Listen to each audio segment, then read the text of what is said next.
Kita mula insyaAllah. Bismillahirrahmanirrahim. Assalamualaikum warahmatullahi wabarakatuh. Alhamdulillahi rabbil alamin. Wassalatu wassalamu ala nabiyyina Muhammadin wa ala alihi wa ashabihi ajma'in wa ba'd. Baik, sebelum saya mula, suara boleh dengar ke?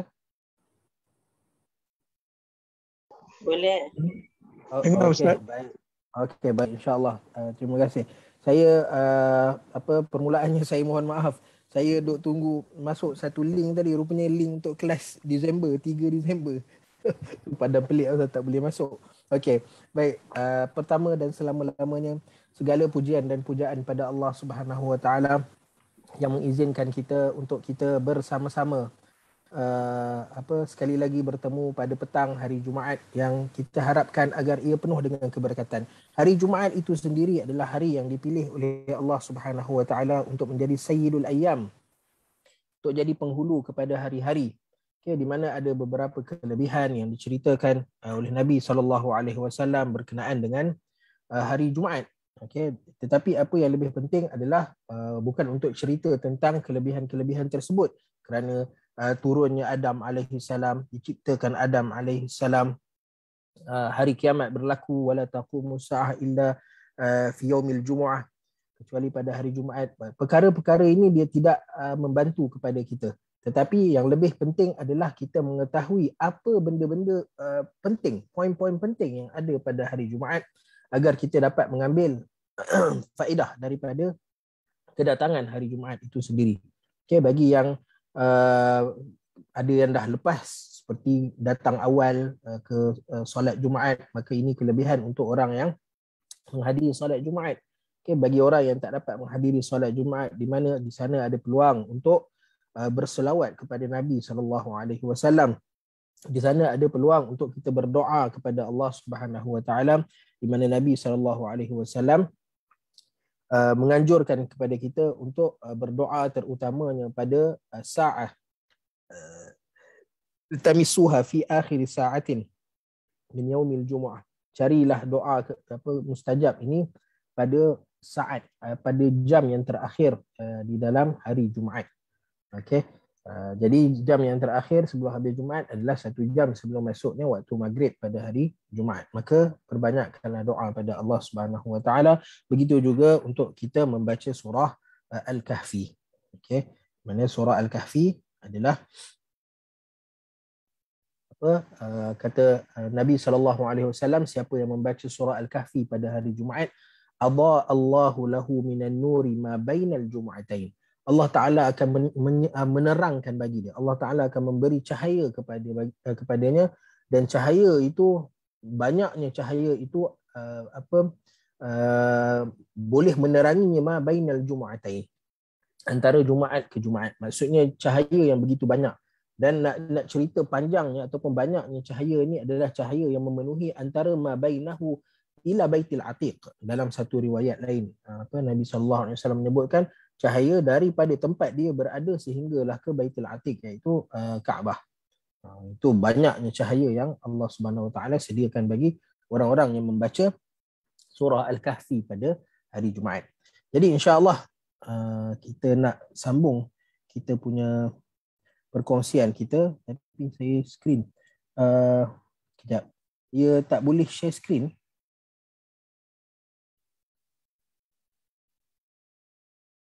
Host disable. Minta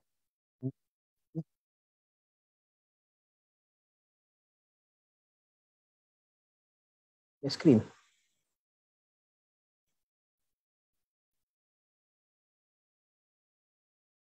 Okey, jadi pada sesi yang lepas kita dah melihat beberapa ayat Al-Quranul Karim daripada surah Ali Imran.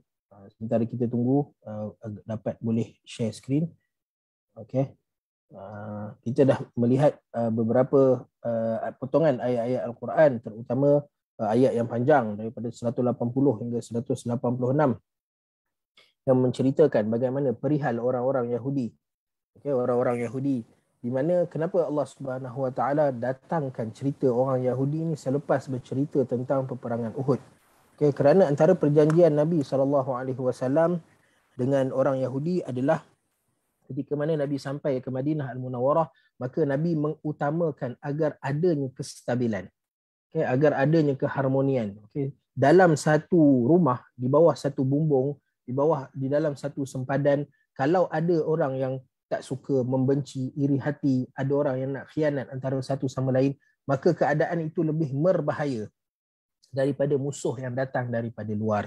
Maka kerana itu Nabi SAW, antara tindakan pertama Nabi apabila Nabi sampai ke Madinah Al-Munawwarah adalah mempersaudarakan antara orang yang boleh dipersaudarakan, iaitu orang-orang Islam dari kalangan Muhajirin dan Al-Ansar, dari kalangan orang-orang yang berhijrah dan penduduk tetap Madinah Al-Munawwarah. Maka Nabi SAW mempersaudarakan di antara mereka. Maksudnya ada keluarga angkat. Orang ni ambil orang ni sebagai adik angkat dia, sebagai abang angkat dia, pakcik angkat dia. Maka ada ta'akhi. Ta'akhi ni macam tabanni. Tabanni, kita mengambil anak angkat. Kalau bahasa Arab, tabanni daripada ibn. Ibn adalah anak lelaki. Lalu tabanni, mengambil anak lelaki ataupun mengambil anak. Mengambil anak angkat. Itu dipanggil tabanni. Ta'akhi adalah mengambil saudara angkat. Dan Nabi SAW mempersaudarakan antara orang yang boleh dipersaudarakan. Dan yang boleh dipersaudarakan adalah orang-orang yang beriman kepada Allah Subhanahu Wa Taala. Kerana Allah Taala sebut innamal mu'minuna ikhwah. Persaudaraan itu adalah di antara orang-orang yang beriman kepada Allah Subhanahu Wa Taala. Tetapi di Madinah Al-Munawwarah juga pada ketika itu ada golongan-golongan manusia yang tidak beriman kepada Allah Subhanahu Wa Taala. Lalu mereka ini tak boleh nak dibuat perjanjian ataupun tak boleh nak dibuat hubungan persaudaraan sesama mereka. Hatta orang yang ada pertalian darah sekalipun, tetapi disebabkan ikhtilafud dar, disebabkan perbezaan dar ni adalah darul kufri dengan darul iman. Disebabkan perbezaan antara keimanan dan kekufuran, maka tidak boleh ada hubungan persaudaraan. Suami dan isteri kena dipisahkan. Kalau seorang kafir, seorang beriman, maka dipisahkan suami dan isteri. Kalau ada anak dan ayah, maka anak dan ayah ini tidak boleh mewarisi antara satu sama lain. Begitu keadaan.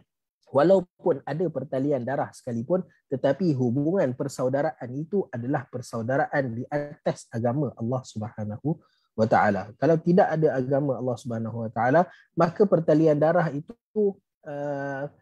tidak ada ada maknanya, kerana Allah Taala memerintahkan juga kepada kita untuk menghormati ibu bapa kita, untuk menyayangi ibu bapa kita, walaupun untuk berbuat baik kepada ibu bapa kita walaupun mereka tidak beriman pada Allah Subhanahu Wa Taala.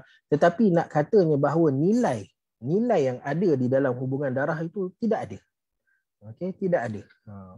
Yang ada adalah pada hubungan persaudaraan. Lalu bila ada orang yang tidak boleh dipersaudarakan dan dikhawatiri, mereka ini akan kecil hati, akan terasa hati, akan melakukan perbuatan-perbuatan yang seolah-olah di-isolatekan, dipulaukan oleh Nabi SAW. Maka Nabi SAW mengambil keputusan untuk membuat perjanjian damai.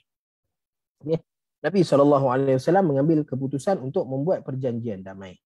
Perjanjian damai antara Nabi SAW dan masyarakat Arab yang tidak beriman kepada Allah Subhanahu Wa Taala pada waktu itu. Skrin ke? Sebab sesi lepas saya buka apps ni tapi tak nampak. Yang ni boleh nampak tak, tulisan tu jangan abaikan dulu sebab saya punya laptop ni dia agak baru sikit, lalu tak ada dia punya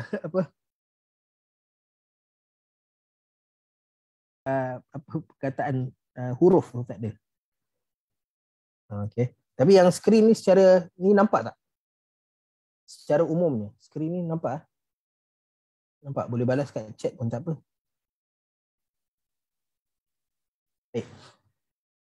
Okey. Tengok. Okey, Nabi SAW buat perjanjian damai dengan orang-orang yang tidak dijadikan saudara. Dan majoriti mereka yang Nabi SAW buat perjanjian adalah orang-orang Yahudi. Okey, kerana pada waktu tu ada 3 kabilah besar Yahudi yang menetap di Madinah Al-Munawwarah, itu Bani Quraizah, Bani Qainuqa dan Bani Nadir. Okey, lalu mereka ni tidak boleh dijadikan saudara kerana ikhtilafud dar, kerana perbezaan agama.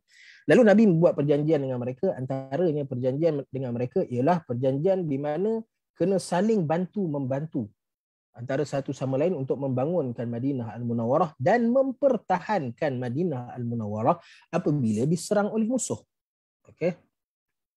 Maka apabila datang orang kafir Quraisy datang untuk menyerang Madinah Al-Munawwarah, maka antara yang menyertai peperangan melawan dengan orang kafir ini adalah orang-orang Yahudi. Mereka ni ada, dan orang-orang nanti kita cerita orang-orang Yahudi, dan kemudian ada golongan-golongan munafik yang menyertai Nabi SAW dalam peperangan. Walaupun sebahagian besar daripada mereka ni berpatah balik. Okay, berpatah balik kerana terpedaya dengan hasutan Abdullah bin Ubay yang mengatakan bahawa ini adalah program bunuh diri ni. Okay, kamu 1,000 orang tapi nak lawan dengan 3,000 orang, macam mana kamu nak menang? Okay, lalu ramai yang terpedaya dengan hasutan Abdullah bin Ubay bin Salul. Lalu 300 orang berpatah balik, menyebabkan yang berperang dengan Nabi SAW adalah 700 orang. Dan daripada 700 orang ini, ada di kalangan 700 orang ini adalah orang gabungan orang yang beriman, kaum muslimin.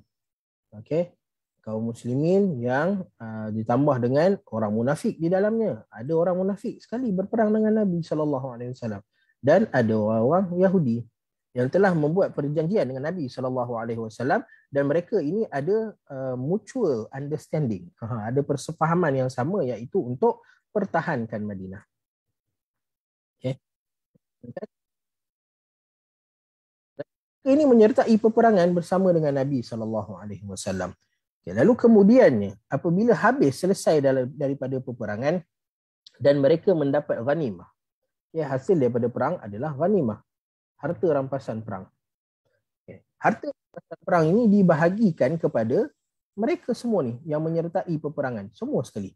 Muslimin, munafik, Yahudi, semua yang menyertai peperangan mendapat ghanimah, rampasan peperangan. Lalu mereka seronok. Okay, orang terutama orang munafik dan orang Yahudi ni sangat seronok. Sebab mereka ni walaupun mereka menyertai peperangan dengan Nabi SAW, tapi sudah tentu sebab mereka berdua ni dua ni, okay, mengharapkan agar yang ini kalah. Okay, mengharapkan agar Islam kalah. So kalau dia mengharapkan orang Islam kalah, walaupun dia duduk dalam barisan orang Islam, adakah dia akan berperang bersungguh-sungguh? Dia nak tengok orang Islam kalah, sudah tentu dia tak akan berperang bersungguh-sungguh. Okey, dan orang Islam sendiri tahu tentang perangai orang Yahudi ni dan perangai beberapa orang munafik. Okey, tetapi Nabi SAW bila nak menilai seseorang, menghukum, bukan menilai, menghukum. Okey, Nabi menghukum. Okey, Nabi tak tengok pada hati ataupun perkara yang tersembunyi. Contoh kita lah. Kita tahu ada orang yang tak suka kat kita. Orang yang tak suka kat kita, yang benci, dengki dengan kita, yang selalu memang merancang untuk menjatuhkan kita, untuk membuat perkara tak elok kat kita. Kita tahu. Okey, cuma masalah dia ialah dia tidak zahirkan. Okay, dia tidak zahirkan. Okay, lalu bila jadi sesuatu isu, adakah kita boleh kata okey, orang yang salah adalah orang ini? Sebab apa? Sebab saya tahu hati dia penuh dengan dengki pada saya, iri hati, tak suka pada saya. Bolehkah kita hukum macam tu? Okey, sedangkan dia tidak zahirkan benda tu. Okey, apabila dia tidak zahirkan, maka kita tidak boleh menghukum dia dengan apa yang disembunyikan di dalam hati. Walaupun kita nampak daripada perbuatan dia, daripada kita nampak gaya dia, macam mana dia bercakap dengan kita, apa semua, kita tahu benda-benda tersebut. Ataupun kita dengar dekat belakang-belakang orang ni buat macam ni, buat macam tu pada kita, tetapi dia tidak zahirkan. Maksudnya kalau kita minta bukti, tak ada orang boleh bagi bukti. Itu maksud tidak zahirkan. Maka kita tidak boleh menghukum dengan perkara-perkara yang tidak zahir. yang kita tidak nampak. Dan ini banyak berlaku pada zaman-zaman fitnah, terutama pada zaman kini, di mana kita menilai orang, kita menghukum orang dengan kata-kata.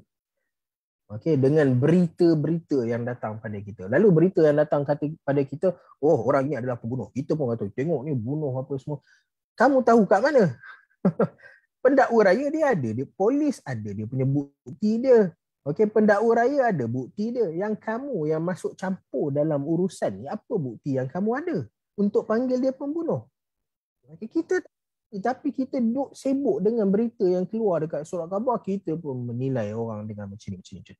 Wah, berita bahawa orang ni adalah perasuah contohnya. Lalu kita menghukum dia perasuah. Orang ini adalah orang yang menderhaka ataupun mencederakan ibu bapa dia, yang derhaka pada ibu bapa dia, kita pun menghukum. Apa bukti yang kita ada? Benda zahir yang ada depan kita yang menyebabkan kita panggil dia seorang ni sebagai seorang yang jahat. Benda baik terima, kerana benda baik itu menyebabkan kita ada husnuzan. Husnuzan, sangka baik itu adalah ibadah yang dituntut oleh Allah Subhanahu Wa Taala. Yang tu tak ada masalah. Sangka buruk Allah Taala larang. Lalu benda-benda boleh membawa kepada sangka buruk, kita kena sekat.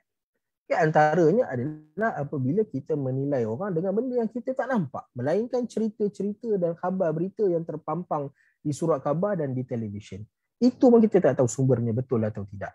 Sebab orang tu semua menulis kerana kita pun tahu berita-berita zaman sekarang ni bukan untuk menyampaikan berita, tetapi untuk melariskan ataupun untuk mendapatkan audience. Okay, kita pun tahu. Okay, so poinnya adalah kita tidak boleh menghukum dan menilai seseorang dengan benda yang tidak zahir. Okay. Nabi SAW, kenapa Nabi benarkan orang munafik dengan orang Yahudi menyertai Nabi? Nabi benarkan orang Yahudi kerana ada perjanjian. Nabi ada perjanjian dengan dia. So, orang Yahudi, dan Nabi patutnya tuntut lagi daripada orang Yahudi. Orang Yahudi, kita ada perjanjian. Mari tolong, hantar tentera kamu untuk berperang. Okay. Dan orang munafik, kenapa Nabi benarkan? Sedangkan orang munafik ni orang yang nak tengok Islam ni jatuh. Tapi kenapa Nabi benarkan? Kerana mereka menzahirkan Islam. Mereka zahirkan Islam. Okay? Apabila mereka menzahirkan Islam, maka apa pilihan yang kita ada? Takkan nak tolak. Kata, orang dah offer diri. Ada orang Islam offer diri masuk perang. Nabi tolak. So dia akan jadi fitnah yang besar. Okay? Kerana orang ni dia menzahirkan keislaman dia. Okay. Apabila selesai peperangan, maka dapat ghanimah. Lalu ghanimah diberikan juga kepada orang-orang ini, munafik dan Yahudi. Lalu mereka ni amat gembira dapat harta. Sedangkan mereka tak berperang bersungguh-sungguh.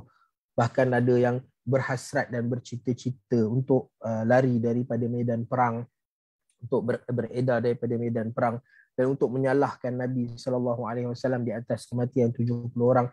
Tapi mereka gembira dengan apa yang mereka dapat daripada harta rampasan perang. Maka kerana itu Allah Subhanahu Wa Taala datangkan ayat ini. Ayat 188. Saya minta maaf sebab saya tengah pakai alat yang baru yang saya tak sempat nak install ni, penulisan Al-Quran ni. Sebab saya yang lama punya dia ada resam Uthmani untuk Words. Okay, resam Uthmani untuk Office. Untuk Microsoft Office. Yang ni tak ada. Okay. Yang ni tak ada menyebabkan tulisan ayat Al-Quran ni dia jadi macam ni lah. Okay. Tapi ayatnya berbunyi, kita dah baca pada sesi lepas. Wala tahsabanna ataupun la tahsabanna alladhina yafrahuna bima atau wa yuhibbuna an yuhmadu bima lam yaf'alu fala tahsabannahum bimafazatin minal azab walahum azabun alim. Di mana makna ayat tersebut ialah jangan engkau sangka wahai Muhammad bahawa orang-orang yang gembira dengan apa yang telah mereka berikan. Okey, apa yang telah mereka berikan. Okey, ayat ni ditujukan kepada siapa? Ayat ini ditujukan kepada orang Yahudi dan orang munafik. Apa yang telah mereka berikan? Mereka berikan nama. Okey, nominal. Nama untuk apa? Untuk perang. Mereka bagi nama untuk perang. Sedangkan dalam peperangan, kalau ada ruang untuk tidak berperang, mereka akan cabut lari. Mereka tak akan berperang. Kalau duduk dekat barisan pun, dia akan duduk barisan yang belakang sekali. Okey, ini keadaan mereka. Tapi mereka dah bagi nama siap-siap pada Nabi SAW. Okey, lalu dengan apa yang mereka berikan? Mereka berikan nama, mereka sanggup menghadiri sama masuk dalam peperangan. Apa tujuan mereka? Okey, apa tujuan? Okey, orang Yahudi tujuan dia masuk dalam barisan Nabi SAW adalah untuk khianat. Okay. Allah Ta'ala sebut mereka ni sebagai qatalatul anbiya. Dalam surah Al-Baqarah ayat berapa? Surat 12. Allah Ta'ala sebutkan bahawa mereka ini adalah wa yaqtulunal anbiya'a bighairi haqq wa yaqtulunal nabiyyina bighairi haqq. Banyak ayat Al-Quran yang menceritakan bahawa mereka ini adalah pembunuh kepada para nabi. Iaitu mereka berusaha untuk mengkhianat Nabi. Kalau boleh untuk bunuh Nabi, mereka akan bunuh Nabi. Itu orang-orang Yahudi. Okay. Pula kenapa mereka sanggup untuk pergi perang? Patutnya carilah alasan untuk tidak pergi perang. Tapi kenapa nak pergi perang? Kerana mereka nak menipu Allah Subhanahu Wa Taala. Innal munafiqina yukhadi'una Allah wa huwa khadi'uhum. Yukhadi'una Allah walladzina amanu wa ma yakhda'una illa anfusahum. Ini matlamat orang munafik, iaitu untuk menipu. Okey, dua orang ni masuk dengan tujuan apa bentuk yang sama, mereka masuk tapi tujuan yang berlainan. Satu untuk khianat, satu lagi untuk menipu. Okey, namun mereka tak ada ruang untuk khianat. Orang-orang Yahudi tidak ada ruang untuk khianat Nabi SAW dalam peperangan Uhud. Okey, dan orang munafik pula mereka berjaya untuk menipu. Okey, Nabi tahu mereka menipu, tapi Nabi tak boleh nak hukum mereka kerana mereka menzahirkan keislaman dia. Okey, sahabat-sahabat ramai yang tahu apa sifat dan perangai mereka ni. Tapi sahabat tak tahu siapa munafik tak munafik. Itu rahsia yang Nabi SAW hanya kongsikan dengan seorang sahabat yang nama dia Hudzaifah bin al-Yaman. Hudzaifah bin al-Yaman sahibu sirri Rasulillah. Penyimpan rahsia Nabi SAW adalah Hudzaifah bin al-Yaman. Okey, lalu mereka ni datang dengan tujuan tertentu. Yang ni nak menipu, yang ni nak khianat. Okey, tapi akhirnya kerana kehadiran mereka, penyertaan mereka di dalam peperangan, mereka mendapat ghanimah. Okey, lalu mereka berikan, sebenarnya tidak ada apa-apa yang mereka berikan. Okey, tetapi zahirnya mereka menyumbangkan nama dan menghadirkan diri di dalam peperangan. Lalu apabila orang Islam menang dalam peperangan Uhud, maksudnya musuh Islam tak dapat nak serang Madinah kerana matlamat kafir Quraisy dalam peperangan Uhud adalah untuk hancurkan Madinah. Okey, hancurkan Madinah dan bunuh Nabi SAW. Itu matlamat dia. Okey, tetapi dalam peperangan Uhud bukan hanya mereka tak dapat masuk Madinah, dapat cederakan Nabi SAW, tapi mereka tak dapat nak bunuh Nabi dan tak dapat juga untuk hancurkan Madinah Al-Munawwarah. Nak masuk jejak kaki pun tak. Mereka telah dihalau. Kalau sebelum ni kita tengok bagaimana 70 orang yang Nabi SAW hantar pada hari Ahad, iaitu hari selepas berlakunya peperangan Uhud, di mana 70 orang ni menghambat orang-orang kafir ni sehingga ke kawasan Hamra'ul Asad. Okey, Hamra'ul Asad yang jauhnya lebih kurang 30 atau 40 kilometer daripada bandar ataupun kawasan Madinah Al-Munawwarah. So nampak bahawa orang kafir gagal. Hatta Abu Sufyan sendiri menyebutkan bahawa tidak ada Muhammad pun kamu tak dapat bunuh, tidak ada tawanan perang yang kita bawa balik. So ini adalah kempen yang sia-sia, kata Abu Sufyan ibn Harb. Okay. Lalu dengan kata lain bahawa orang Islam menang. Menang dalam arti kata orang kafir gagal segagal-gagalnya. Okay. Lalu kemenangan orang Islam ini diraikan. Dan penduduk-penduduk Madinah memuji tentera Islam walaupun 700 orang, tapi bersiap sedia untuk mempertahankan bumi Madinah Al-Munawwarah, untuk mempertahankan agama Allah Ta'ala, untuk mempertahankan Nabi SAW walaupun dengan bilangan yang sedikit.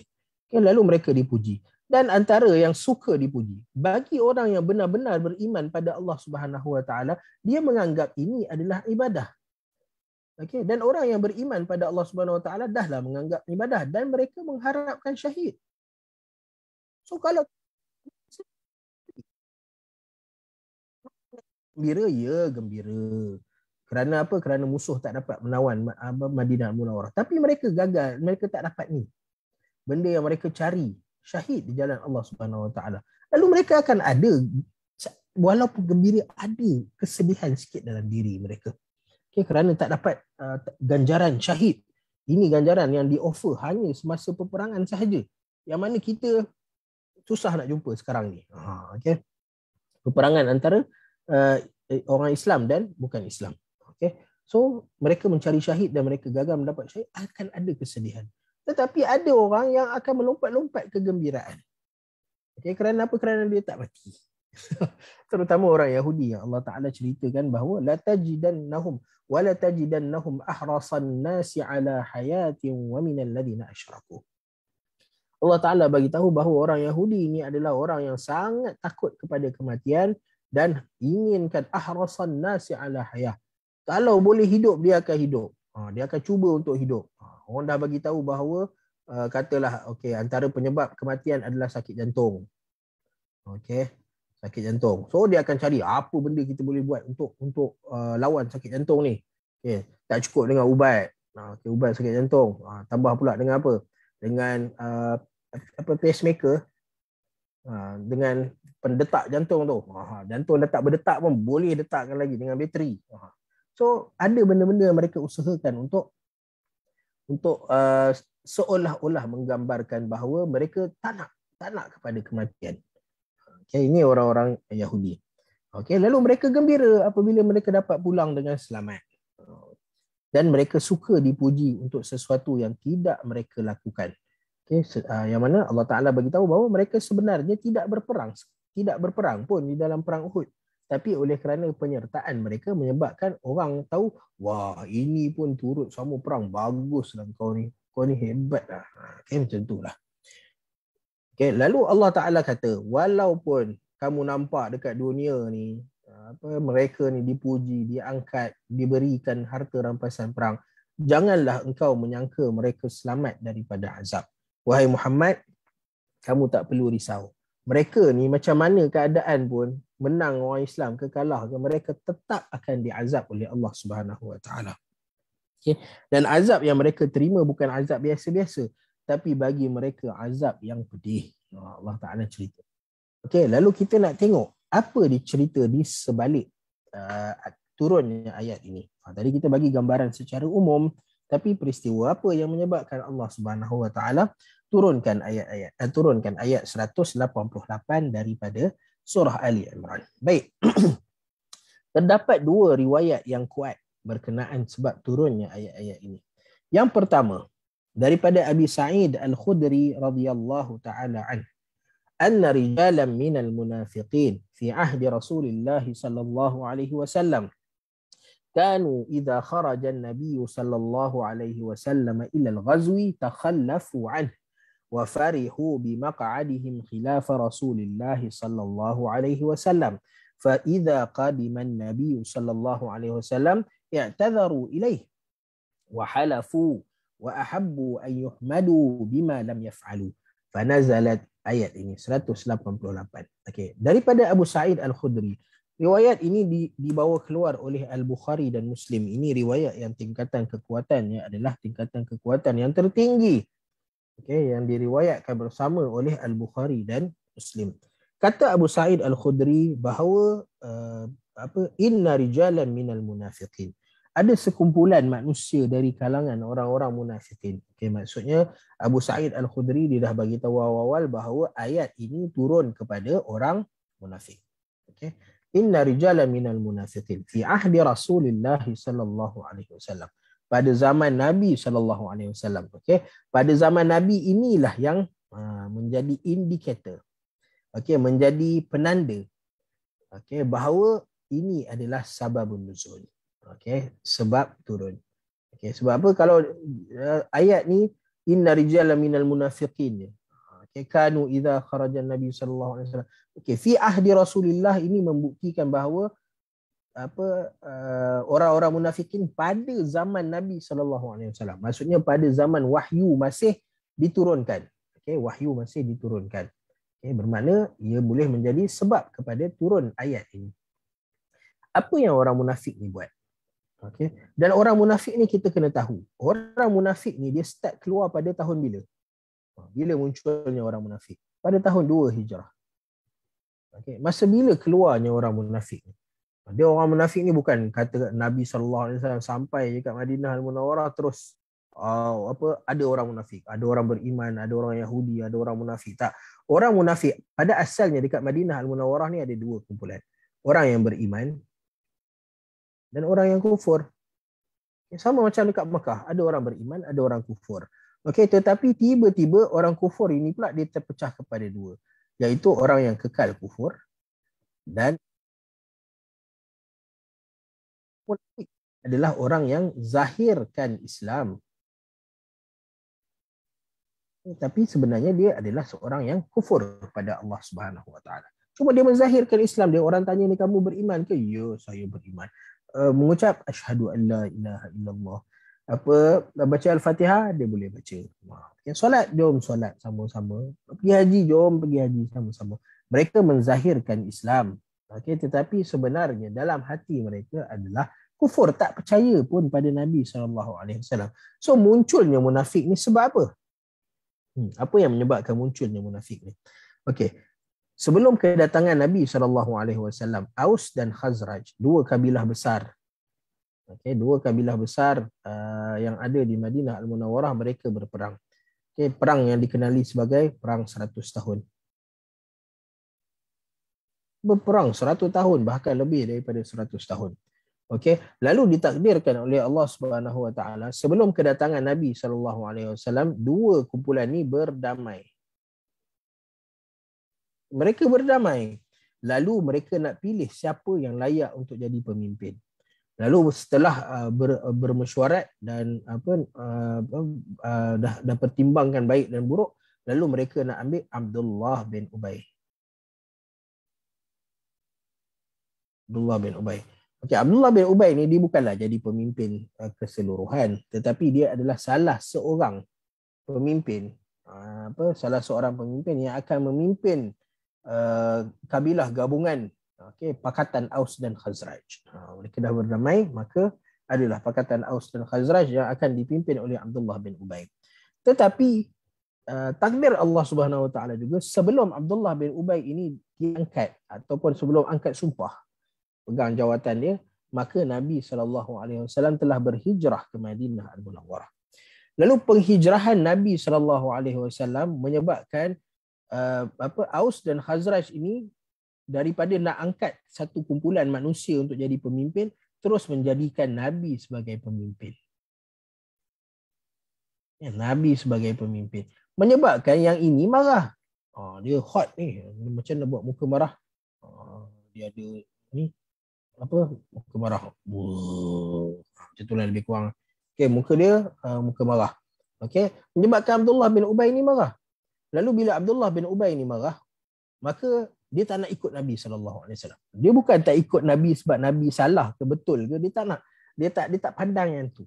Tapi dia pandang Nabi ni ganggu perjalanan dia. Dia sepatutnya diangkat menjadi salah seorang menteri kanan, tapi kerana Nabi datang, tak ada dah jawatan menteri kanan. Yang ada hanyalah Nabi SAW, seorang pemimpin yang berkuasa veto. Itu yang ada. Menyebabkan Abdullah bin Ubay dia tak dapat nak terima. Lalu Abdullah bin Ubay ni dia ada pengikut dia, penyokong dia. Okay. Lalu Abdullah bin Ubay pun duduklah bersama dengan penyokong dia. Fikir macam mana nak buat dengan Nabi SAW. Akhirnya mereka kata, okey, kita tak payah ikut Nabi. Siapa nak ikut Nabi ikut. So Abdullah bin Ubay ni adalah orang yang tak nak beriman dengan Nabi SAW. Okey. Tetapi pada tahun 2 Hijrah, apa yang berlaku pada tahun 2 Hijrah? Cuba ingat, apa peristiwa besar yang berlaku pada 2 Hijrah? Okay, orang Islam diwajibkan puasa. Orang Islam diwajibkan puasa pada tahun 2 Hijrah. Tapi bukan tu yang kita nak. Pada tahun 2 Hijrah ini berlakunya satu peristiwa yang besar, iaitu peperangan Badar Al-Kubra.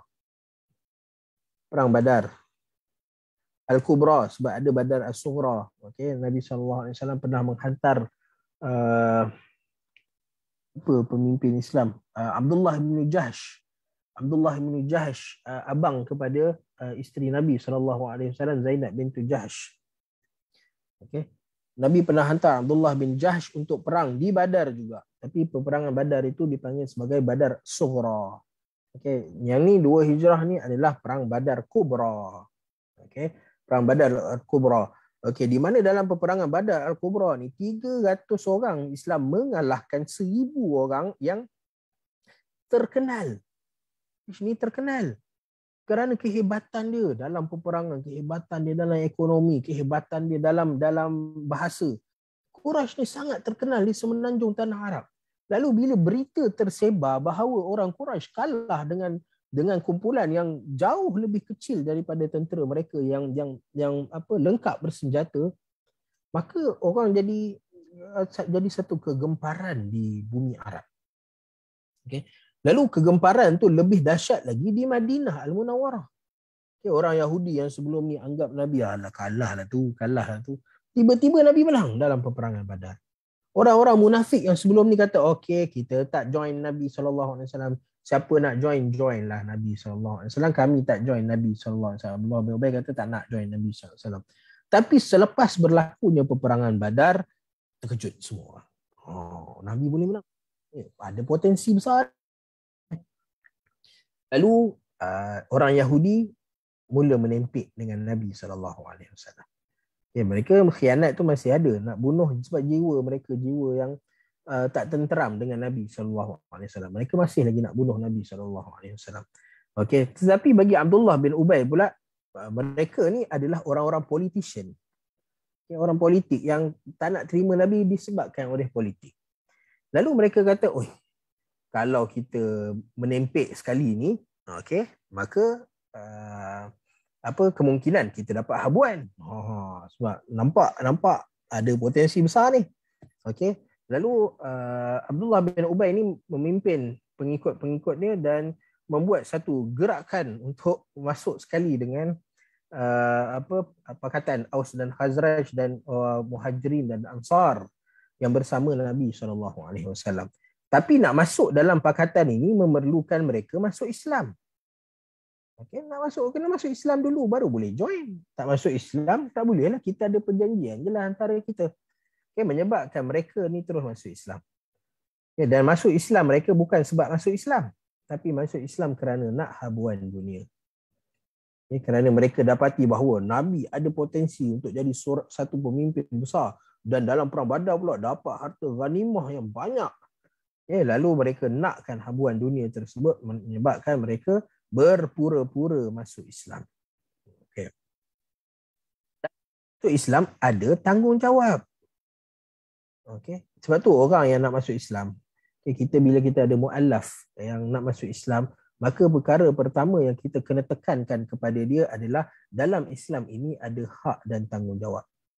Okay. Ada hak dan tanggungjawab yang mana kita kena buat. Okay. Ada tanggungjawab kita pada Allah. Ada tanggungjawab kita pada Nabi. Ada tanggungjawab kita pada agama. Okay, semua ada tanggungjawab. Yang lain ibu bapa tu semua agama ada. Okay, dengan sahabat semua agama ada. Tapi tanggungjawab pada Allah, pada Nabi SAW dan pada agama Islam, hak dan tanggungjawab yang mesti ditunaikan oleh setiap orang yang beriman kepada Allah Subhanahu Wa Taala. So kita kena fahamkan mereka dengan benda ni dulu. Sebab tu bila mana Allah Taala kata la ikraha fid din, maksudnya kita dah cerita benda ni semua bagi dia faham bahawa Islam ini adalah penyerahan diri secara total. Penyerahan diri totally kepada Allah Subhanahu Wa Taala, kepada Nabi sallallahu alaihi wasallam. Apa yang disampaikan oleh Nabi sallallahu alaihi wasallam. Penyerahan diri sepenuhnya, itulah Islam, itulah agama ni. Okay. So bila dia dah faham konsep penyerahan diri sepenuhnya pada Allah Subhanahu Wa Taala dan dia dah jawab dia, maka barulah kita kata okey, kamu dah bersedia untuk masuk Islam. Tapi kalau dia masih ragu-ragu, dia masih takut, dia masih apa semua, maka kita tunggu dia bersedia. Jangan paksa dia. Kau tak masuk Islam, aku tak nak kawan dengan kau. Tak boleh lah. Tak masuk Islam, saya tak nak kahwin dengan kau. Tu lagi dahsyat dia punya ugutan dia. Okay, so kita jangan ugut orang kerana tidak ada paksaan. Paksaan ni dia boleh berlaku secara zahir, letak pisau, letak pistol kat kepala, ataupun secara mental. Secara mental, paksaan secara mental. Okay.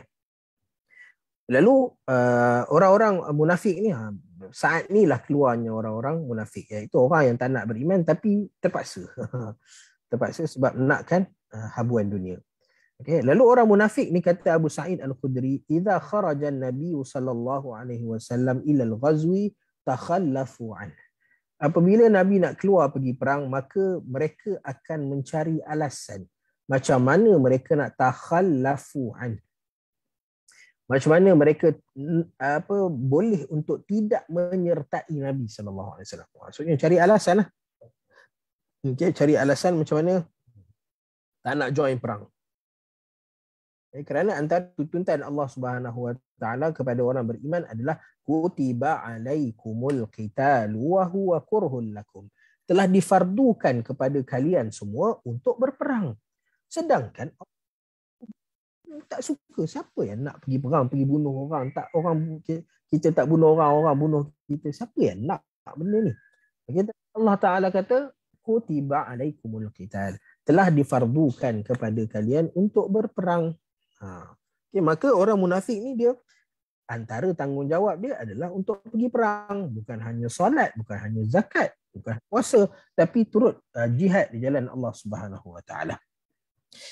Sampai masa untuk berjihad, okay, dalam solat mungkinlah qamu kusala, okay, datang solat jemaah pun tak. Sebab tu antara ciri-ciri ataupun tanda orang munafik ialah mereka berat untuk datang solat berjemaah, ataupun suka solat di akhir waktu. So ini antara perangai ataupun sifat orang-orang munafik. Okay, dan kita nak tahu bahawa kita menghampiri golongan munafik ini ialah apabila kita malas untuk solat. Okay, bila kita tahu kita malas untuk solat, melewatkan solat, nak pergi solat jemaah berat hati. Okay, so kita tahu bahawa kita menghampiri kepada, kita sudah ada perangai orang munafik, kita menghampiri kepada orang munafik itu sendiri. Maka kerana itu, perbaiki diri kita sebelum kita betul-betul jatuh ke lembah kemunafikan. Okay. Lalu mereka ini mencari alasan untuk tidak menunaikan hak dan tanggungjawab mereka pada Allah Ta'ala, pada Nabi dan pada agama. Okay. Lalu bila sampai waktu untuk berjihad, mereka mencari alasan. Wa farihu bi maq'adihim khilaf Rasulillah. Dan mereka gembira sekiranya Nabi kata, okey, boleh duduk. Tak apa, alasan kamu diterima. Boleh. Okay. Sampai Allah Ta'ala ada tegur Nabi SAW di dalam surah At-Taubah. Apa Allah Ta'ala kata dalam surah At-Taubah tentang orang munafik ni? Allahu Akbar. Saya lupa ayat dia. Allah Ta'ala tegur Nabi SAW. Allah Ta'ala kata, wahai Muhammad, kamu dah tahu mereka ni orang munafik dan mencari alasan untuk tidak pergi perang. Bagaimana mungkin kamu boleh membenarkan mereka tidak menyertai peperangan? Okay, itu teguran Allah Subhanahu Wa Ta'ala kepada Nabi SAW. Nak tunjukkan memang cari alasan untuk tak berperang. Fa idza qadima an-nabiy sallallahu alaihi wasallam i'tadharu ilaihi. Okay. Apabila Nabi balik daripada peperangan, Nabi menang dalam peperangan, lalu mereka jumpa Nabi untuk meminta maaf daripada Nabi sallallahu alaihi wasallam dan memberikan keuzuran. I'tadharu, memberikan keuzuran kepada Nabi sallallahu alaihi wasallam kenapa mereka tidak menyertai peperangan bersama Nabi SAW. Dan nak menunjukkan bahawa mereka betul-betul berada, alasan mereka tu alasan yang kukuh dan betul-betul kuat, maka wahalafu, mereka bersumpah depan Nabi SAW. Nabi SAW tengok orang bersumpah, bahkan kalau bersumpah dengan nama Allah Ta'ala. Yang ni kita kena tekan sikit. Okay. Sumpah dengan nama Allah Ta'ala. Dengan nama Allah. Baik. Kita kenal seseorang. Tadi kita cerita tadi kan, bagaimana kita nak menghukum seseorang, kita hukum dengan zahir dia. Kita tak boleh berhukum dengan benda yang tersembunyi. Zahir tak boleh hukum secara sembunyi. Baik, orang yang kita kenal, orang yang kita tahu perangai dia, kerana jawatan dia, kerana sifat dia, kerana aktiviti harian dia, kita tahu dia jahat. Kita tahu dia jahat. Ni memang kita tahu suka pukul orang, ambil duit orang, apa semua, tak ada benda yang mulut pun tak boleh nak jaga. Kita tahu perangai dia jahat. Okey. Lalu apabila berlaku suatu peristiwa, lalu antara dia punya yang dituduh, orang yang dituduh adalah A, katalah si A ni. Okay. A ni orang yang dituduh. Kita tahu dia jahat, tetapi dalam peristiwa ini kita tidak ada bukti. Bukti tak ada. Kalau bukti ada, dah kena dah A ni. Okay. Bukti A, kita tahu dia buat jahat, tapi kita tak ada bukti. Maksudnya, katalah kita nampak dia mencuri, tapi kita tak sempat nak tangkap gambar. Tak sempat nak tangkap gambar dan tak ada orang lain yang ada kat situ, melainkan kita sahaja. Okay. So, tidak ada bukti. Okay. A buat jahat tapi tak ada bukti. So, apabila A ni ditangkap dan dituduh, maka A ni bersumpah dengan nama Allah Subhanahu Wa Taala. So, apa pendirian kita? Boleh ke kita tolak A ni? Kita kata, kau menipu. Ataupun kita kena terima. Okay. So, kita balik kepada asal tadi, kita kena berpegang kepada perkara yang zahir, bukan tersembunyi. Bukti tak ada, ia tersembunyi. Kejahatan dia adalah sesuatu yang tersembunyi, yang tak nampak. Zahirnya, dia bersumpah dengan nama Allah Ta'ala. Lalu kita kena ta'zimkan nama Allah Subhanahu Wa Taala. Walaupun kita tahu dia jahat, tapi pada waktu ini kita terima sumpah dengan nama Allah Subhanahu Wa Taala. Okay.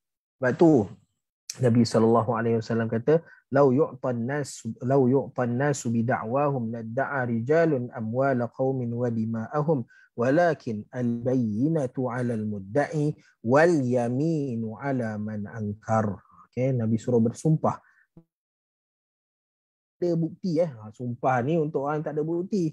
Orang yang ada bukti tak payah sumpah, dah ada bukti. Okey, dia bersumpah maksudnya dia bermain-main dengan nama Allah Subhanahu Wa Taala sebab dah ada bukti. Tapi kalau tak ada bukti, dia bersumpah dengan nama Allah Taala, maka kita kena terima. Sebab apa? Sebab bukan kerana dia sumpah dengan nama Allah, tapi kerana kita ta'zimkan nama Allah Taala. Kita agungkan nama Allah Taala. So bila orang sumpah dengan nama Allah Taala, kita terima. Orang yang baca ayat Quran, kita dengar. Orang baca hadis Nabi SAW, kita tak menyampuk. Sebab apa? Sebab itu adalah ta'zim, keagungan. Kita mengagungkan benda-benda ini. Okay. Lalu, bila dia bersumpah dengan nama Allah Ta'ala, kita terima. Okay. Nabi SAW, wahalafu, orang-orang munafik ni datang jumpa Nabi dan mereka bersumpah. So, apa pilihan yang Nabi ada? Nabi tak ada pilihan. Nabi kena terima alasan dia sebab dia bersumpah dengan nama Allah Subhanahu Wa Ta'ala.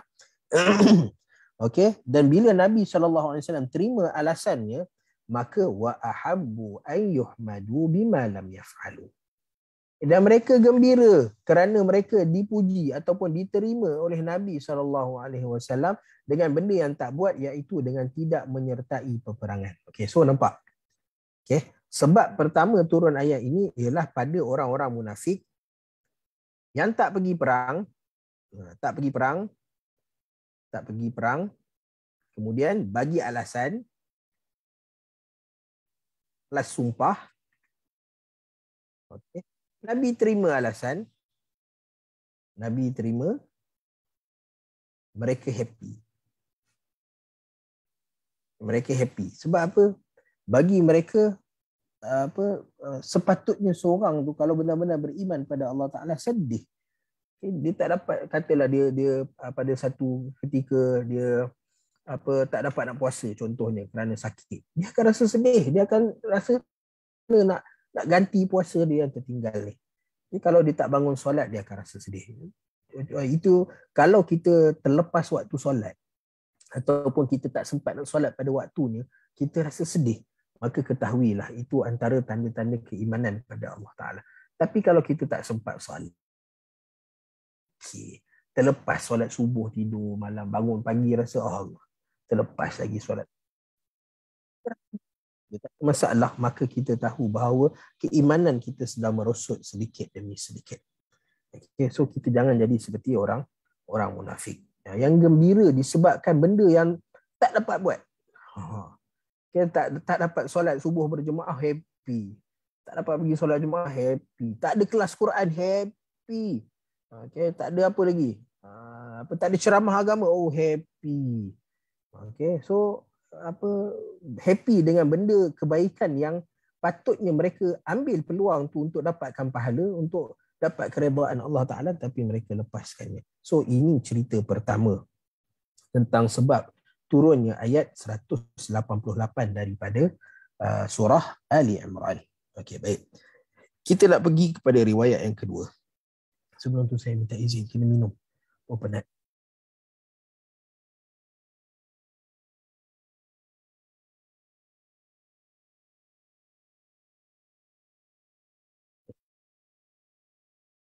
Riwayat yang kedua.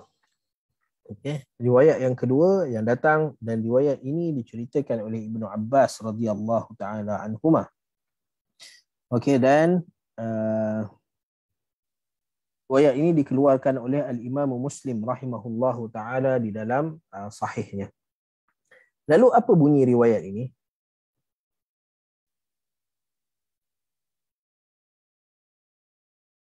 Riwayat yang kedua. Okey. Baik. Riwayat ini berbunyi daripada Marwan. Ada seorang perawi ni nama dia Marwan. Okey, Marwan ni berkata kepada bawabih, kepada penjaga pintu dia. Jaga-jaga. Bawab ni maksudnya orang yang duduk depan pintu, jagalah. Izhab ya Rafi'. Dia jaga dia dan dia minta tolong, dia memberi arahan kepada jaga dia Rafi'. Untuk pergi kepada Ibnu Abbas radhiyallahu taala anhuma. Okey, maksudnya zaman ni adalah zaman yang Nabi SAW dah tak ada. Okay, sebab kalau ada Nabi SAW buat apa pergi pada Ibnu Abbas? Pergi kepada Nabi SAW. Okay. Lalu apa yang Marwan ni minta daripada Rafi' ni?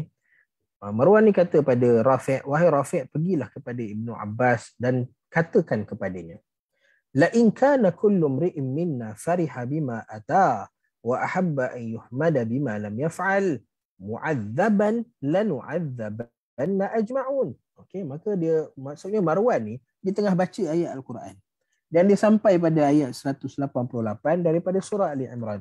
Lalu terdetik dalam hati dia, kata ini tak boleh jadi.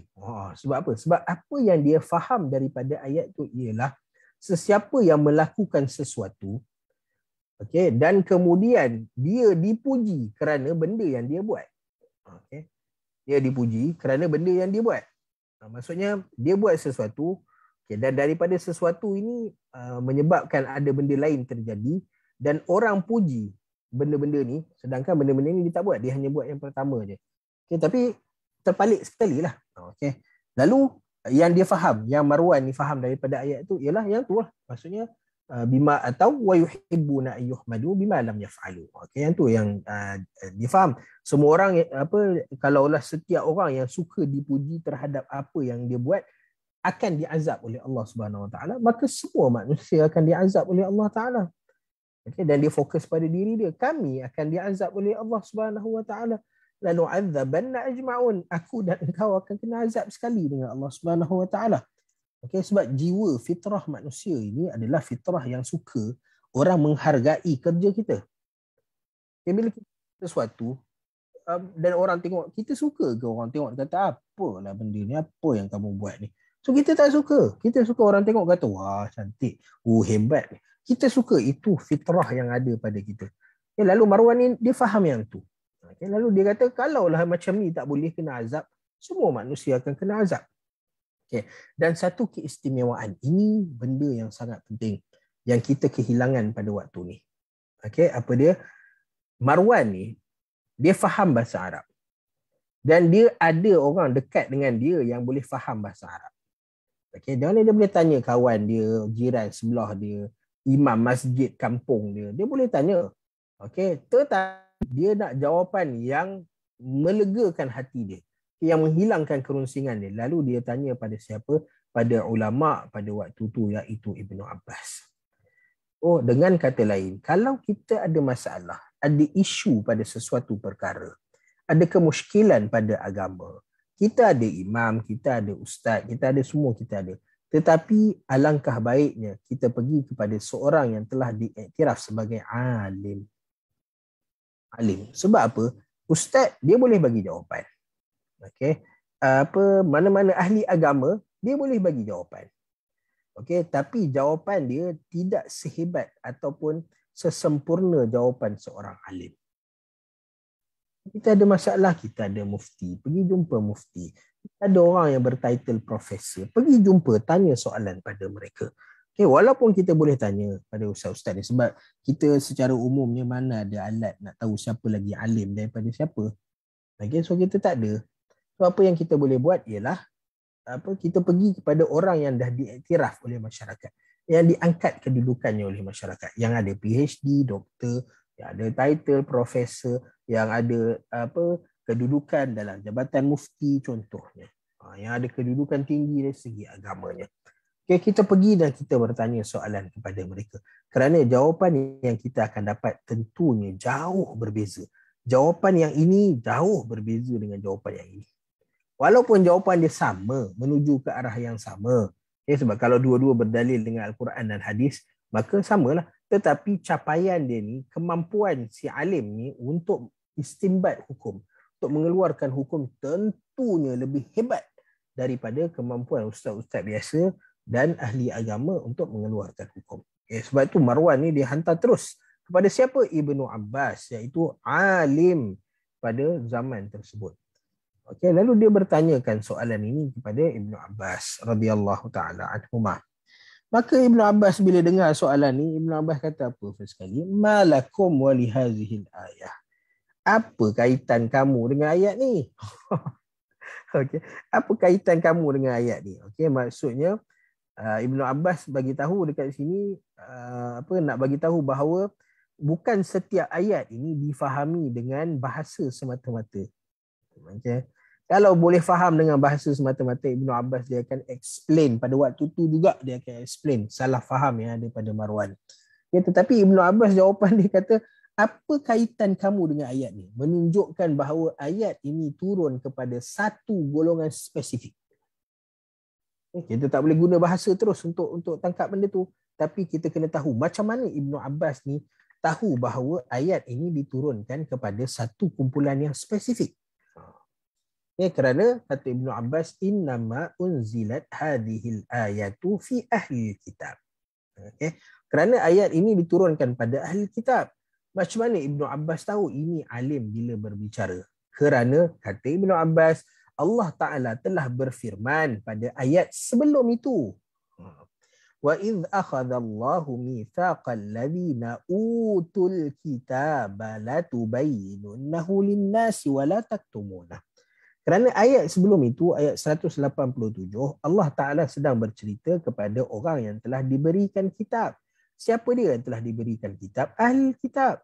Siapa ahli kitab? Yahudi dan Nasrani. Okay. Ahli kitab adalah orang Yahudi dan Nasrani. Okay. Mereka ini adalah ahli kitab. Okay. Dan bila Allah Ta'ala sebut tentang ahli kitab pada ayat sebelum dia, dan kemudian Allah Ta'ala datangkan dengan cerita tentang cerita pada selepas dia, maka kata Ibnu Abbas tentulah ada kaitan. Okay. Maka ayat ini diturunkan kepada orang-orang Yahudi. Okay. Ibnu Abbas kata Yahudi. Sebab apa? Dekat Madinah waktu tu tak ada, jarang lah jumpa orang-orang Nasrani. Orang Nasrani waktu tu duduk kat tanah Rom. Atas tu. Okay. Zaman Nabi tak ada, maka Ibnu Abbas kata turun kepada orang-orang Yahudi. Okey, wa qala Ibnu Abbas sa'alahumun nabiyyu sallallahu alaihi wasallam an syai'in fakatamuh. Maka kata Ibnu Abbas, pada satu ketika Nabi sallallahu alaihi wasallam bertanyakan kepada orang-orang Yahudi ni tentang satu perkara. Mereka tahu tapi fakatamuh, mereka sembunyikan, tak nak cerita kepada Nabi sallallahu alaihi wasallam. Okey, dia tak nak cerita kepada Nabi SAW. Okey, menyebabkan dan iyah wa akhbaruhu bi ghairihi. Okey, bahkan mereka menceritakan sesuatu yang lain. Okey, menceritakan sesuatu yang lain bi ghairihi, daripada apa yang Nabi SAW inginkan. Okey, Nabi tanya tentang contoh 1 tambah 1. Okay, jawapan dia patut 2, tapi orang Yahudi ni kata 3. Mereka tahu 1 tambah 1 2, tapi mereka bagi jawapan 3 pada Nabi SAW. qad arauhu an qad akhbaruhu bima sa'alahum anhu wastahmadu bidzalika ilaihi wa farihu bima atau min kitmanihim iyyahu ma sa'alahum anhu. Okey. Lalu apa? Fakharaju, mereka pun keluar lepas dah jumpa Nabi SAW, mereka pun keluar daripada Nabi SAW. Okey, dalam keadaan mereka kata, oh, tengok Nabi, sifat Nabi SAW. Nabi minta bantuan, sa'alahum. Sa'alah, dia bukan bertanya dia, tapi minta bantuan. Bantuan dengan pertanyaan. Nabi nakkan satu jawapan. Lalu mereka bagi jawapan. Nabi tak tahu jawapan tu betul atau tidak. Okay, melainkan bila Allah Ta'ala wahyukan, maka pada waktu tu tahulah jawapan tu betul atau tidak. Okay, lalu Nabi akan, ni sifat Nabi SAW, Nabi akan berterima kasih. Terima kasih. So terima kasih ini adalah tahmid. Tahmid ataupun syukur kita kepada manusia. Okay, itu hamd. Syukur kita kepada manusia. Kita rasa berterima kasih kepada mereka. Okay. Berterima kasih itu adalah satu bentuk pujian. Kalau kita tak sebut terima kasih, orang pun rasa, alamak, aku penat je buat kat dia, macam-macam kat dia jawab soalan orang ni apa semua. Tak ada terima kasih pun. Okay. So orang akan rasa terabai, tak dihargai. Okay. So bila berterima kasih ni orang rasa dipuji, penghargaan tu ada. Lalu orang-orang Yahudi ni dia akan dapat. Bila dia tanya, dia bagi jawapan, Nabi tanya pada mereka, mereka jawab soalan Nabi SAW, Nabi akan ucapkan, terima kasih banyaklah, bagi jawapan. Okay. Lalu mereka pun keluar, okay, dan qad akhbaruhu bima sa'alahum anhu wastahmadu bidzalika ilaihi. Dan mereka minta supaya Nabi berterima kasih kepada mereka kerana berikan jawapan. Sedangkan jawapan mereka tu jawapan yang palsu, jawapan yang tipu. Wa farihu bima atau min kitmanihim iyyah. Dan mereka gembira dengan mereka berjaya menyembunyikan jawapan daripada Nabi SAW. Kita pun tak tahu apa faedahnya. Ma sa'alahum anhu, apa yang Nabi SAW bertanyakan kepada. Riwayat yang kedua ini pula menceritakan bahawa bagaimana ayat ini turun kepada orang-orang Yahudi. Okay, yang mana orang Yahudi ini Nabi SAW bertanyakan kepada mereka tentang beberapa perkara, lalu mereka bagi jawapan yang salah, jawapan yang mereka tak tahu.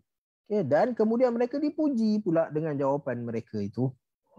Diterima kasihkan oleh Nabi SAW terhadap jawapan mereka, menyebabkan mereka rasa gembira. Sedangkan mereka tak buat benda yang Nabi SAW minta daripada mereka. Maka melalui riwayat ini maka kita tahu bahawa ayat ini kalau ikut riwayat Ibnu Abbas radhiyallahu taala anhu turun kepada orang Yahudi. Sedangkan sebelum ni riwayat Abu Sa'id Al-Khudri menyebutkan bahawa ayat ini turun kepada orang-orang munafik pada zaman Nabi SAW. Okey. So ayat ni sebenarnya turun pada siapa? Okey, macam kita sebut tadi, yang menyertai peperangan dengan Nabi SAW adalah orang Yahudi dan munafik. Orang Yahudi dan munafik. Ustaz, tadi kita baca hadis kata orang Yahudi ni dia sentiasa nak melarikan diri daripada peperangan. Ya, dia melarikan diri daripada peperangan. Tapi bukan maksudnya tak ada orang langsung, orang munafik yang masuk menyertai peperangan. Orang Yahudi pun tak suka perang, tapi bukan bererti tak ada seorang pun orang Yahudi yang pergi peperangan. Ada. Walaupun bilangan mereka bilangan yang sangat sedikit, tapi mereka tetap menyertai peperangan bersama dengan Nabi SAW. Okey, maka kerana itu kita kata ayat ini diturunkan secara total kepada dua-dua kumpulan ini, Yahudi dan riwayat lain yang mengatakan bahawa sebenarnya ayat-ayat ini turun kepada orang-orang kafir Quraisy. Ada satu riwayat, dan riwayat ini riwayat yang kuat juga. Okay. Dan dikatakan bahawa ayat ini turun kepada orang kafir Quraisy. Okay. Tapi masalah dia, walaupun jalan periwayatan dia kuat, tapi matan dia matan yang ada nakarah, ada masalah sikit pada matan dia. Okay. Kenapa? Kerana cerita dalam perang Uhud ni, dalam surah Ali Imran ni adalah cerita tentang perang Uhud. So Nabi dah ada dekat Madinah, apa kaitan dengan orang kafir Quraisy? Tak ada kaitan hidup dengan orang kafir Quraisy. Okay, lalu kerana itu mereka menolak Kebanyakan ahli ilmu dia bawa datang riwayat tersebut, tapi mereka menolak riwayat ini untuk menjadi sebab turun ayat 188 daripada surah Ali Imran. Okey, boleh. Okay, so surah 188 ada dua pandangan. Satu pandangan kata turun pada munafik, ada hadis daripada Abu Sa'id Al-Khudri, dan satu lagi pandangan kata turun kepada orang Yahudi, dan ada riwayat daripada Ibn Abbas radhiyallahu taala anhuma. Okey. Baik, kita pergi pada yang seterusnya. Ayat ke-195. Ni nak buka Quran sikit sebab saya pun tak nampak nak baca ayat ni. Okey, kita ada dua ayat lagi, 195, 199. Kita cuba habiskan hari ni insya-Allah. Supaya pada sesi akan datang kita boleh mula dengan surah An-Nisa. Okey. Baik, ayat 195 daripada surah Ali Imran, bukan surat last surah Ali Imran ni. Surat 76. Baik. Panjang ayatnya. Okey. Baik, kita baca. Bismillahirrahmanirrahim. A'udzu billahi minasy syaithanir rajim. فاستجاب لهم ربهم أني لا أضيع عمل عامل منكم من ذكر أو أنثى بعضكم من بعض فالذين هاجروا وأخرجوا من ديارهم وأوذوا في سبيلي وقاتلوا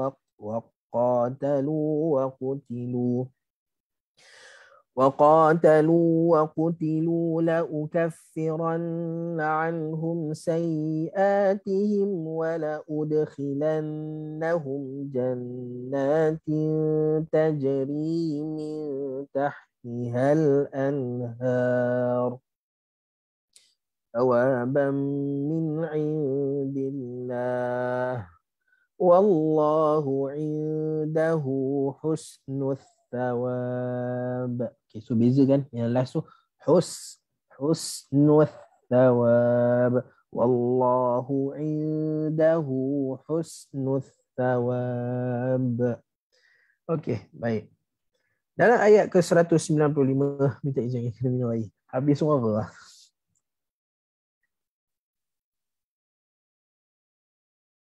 Allah Ta'ala menyebutkan dekat sini fastajaba lahum. Allah Ta'ala memperkenankan permintaan mereka. Siapa ada Al-Quran? Okay, siapa ada Al-Quran? Tengok. Okay, kita tengok sebelum ayat fastajaba lahum. Sebelum ayat fastajaba lahum, tengok Allah Subhanahu Wa Ta'ala datangkan 3 ayat. Kita tengok 3 ayat sebelum ayat fastajaba lahum. Kalau kita tengok ayat 192, 193, 194. Perasan tak apa persamaan 3 ayat? Ada orang boleh nampak tak apa persamaan 3 ayat tu? 192, 193, 194. Persamaan antara 3 ayat ini ialah ayat-ayat ini dimulakan dengan Rabbana. Tengok permulaan dia. Rabbana, Rabbana, Rabbana. Okay. So 3 ayat ini dimulakan dengan Rabbana. Maka kerana itu sebahagian daripada para ulama menyebutkan bahawa antara faktor doa diterima ialah apabila pujian pada Allah Ta'ala diulang sebanyak 3 kali. Sebab tu ada 3 kali ulang doa. Daripada mana ambil 3 kali ulang doa ni? Daripada ni. 3 ayat Rabbana, Rabbana, Rabbana. Setelah 3 ayat sebut Rabbana, maka Allah Ta'ala datang selepas yang ketiga tu fastajaba lahum. Allah Ta'ala memperkenankan permintaan mereka. Okay, nampak? Tu antara tarifah. Okay, antara benda menarik yang dapat kita bawa keluar daripada susunan ayat Al-Quran. Okay. Fastajaba lahum. Allah Ta'ala kata Tuhan telah memperkenankan, Tuhan mereka telah memperkenankan permintaan mereka. Okay, di mana Allah Ta'ala kata, aku tidak akan sia-siakan amalan sesiapa yang beramal di kalangan kalian sama ada lelaki atau perempuan. Okey. Allah Ta'ala perkenankan permintaan. So apa permintaan mereka sebenarnya? Yang menyebabkan Allah Ta'ala bagi jawapannya, aku tidak akan sia-siakan amalan sesiapa yang beramal di kalangan lelaki kalian, sama ada lelaki atau perempuan. Sebahagian kamu dengan sebahagian yang lain. Ba'dukum min ba'd. Okey, dari kalangan lelaki ataupun perempuan. Tak kira lah kamu buat apa sekalipun, Allah Ta'ala akan balas dengan accordingly, sewajarnya. Okay. Barang siapa yang berhijrah, falladzina hajaru, lelaki ke perempuan ke yang berhijrah, ganjarannya sama. Wa ukhriju min diyarihim, dan dihalau daripada rumah mereka. Orang yang dihalau daripada rumah, lelaki atau perempuan, ganjarannya Allah Ta'ala bagi sama. Serta disakiti di jalanku, kata Allah SWT, ganjarannya tetap sama. Okay. Lalu mereka berperang dan terbunuh. Okay. Dalam peperangan, walaupun perempuan kerja dia dekat belakang, contoh merawat orang sakit. Okay. Kerja dia adalah apa lagi? Merawat orang sakit lagi untuk memasak makanan. Okay. Katalah memasak makanan. Okay. Lalu kadang-kadang dia jadi rasa macam, kenapa aku tak boleh pergi perang? Aku nak pergi perang juga, nak panah ni, nak pukul orang dengan pedang. Okay. Tapi Allah SWT bagi tahu bahawa mereka berperang, yang berperang lelaki ke perempuan ke, maka yang duduk dekat saf depan dengan saf belakang ni sama. Kerana semuanya keluar untuk berjihad di jalan Allah SWT. Dan kalau terbunuh pun dua-dua dapat syahid. Tak ada syahid lelaki, syahid perempuan, tak ada. Okay, semua dapat ganjaran yang sama, yang sewajarnya. Dan Allah Ta'ala kata, aku akan hapuskan kesalahan-kesalahan mereka. La ukaffiranna anhum sayyiatihim wa la udkhilannahum jannah. So, hapuskan kesalahan dan masukkan dalam syurga ni bukan khusus untuk perempuan sahaja atau lelaki sahaja. Semua akan dapat lelaki dan perempuan. Yang mengalir di bawahnya sungai-sungai. Ini ganjaran Allah SWT, dan Allah memiliki ganjaran yang terbaik. Lalu persoalan yang datang kepada kita ialah kenapa Allah Ta'ala ceritakan tentang persamaan ini. Okay, sedangkan kalau kita tengok dari segi penciptaan sekalipun, lelaki dan perempuan mempunyai kejadian yang berbeza, sifat yang berbeza, kebolehan yang berbeza. Okay, tapi kenapa Allah Ta'ala menceritakan tentang ada poin persamaan? Walaupun kamu buat dengan cara kamu, yang ni buat dengan cara dia, tapi kamu buat benda yang sama, ganjaran Allah Ta'ala sama untuk kamu berdua. So kenapa ayat ini diturunkan? Baik, sebab turun ayat ini ialah satu hadis diriwayatkan oleh Ummu Salamah. Okay, Ummu Salamah nama dia, Ummu Salamah dari, lupa dah, Bani Makhzum. Ummu Salamah ini adalah orang daripada kabilah Abu Jahal, Al-Makhzumiyah. Cuma saya tak ingat nama dia. Ummu Salamah radhiyallahu taala anha. Okay, Ummu Salamah adalah salah seorang isteri Nabi SAW. Qalat, Ummu Salamah berkata, ya Rasulullah. Ini ketika mana Nabi sampai giliran bersama dengan Ummu Salamah, maka Ummu Salamah tanya pada Nabi SAW, wahai Rasulullah, la asma'ullaha dzakara an-nisaa fil hijrah. Okey. Ummu Salamah mengadu pada Nabi SAW, wahai Rasulullah, kalau sebut tentang orang-orang yang berhijrah ni semua lelaki. Ini cerita tentang Umar bin Khattab, yang cerita ni tak betul, cerita yang digembar-gemburkan bahawa Umar pergi cabar pula siapa yang nak kehilangan isteri dia, yang nak anak dia jadi yatim, maka jumpa aku belakang bukit ni. Cerita tu tak ada. Umar bin Khattab pun berhijrah secara sembunyi-sembunyi juga. Tapi tak ada orang, kalau dia berhijrah secara terang-terang pun tak ada orang nak halang Umar bin Khattab.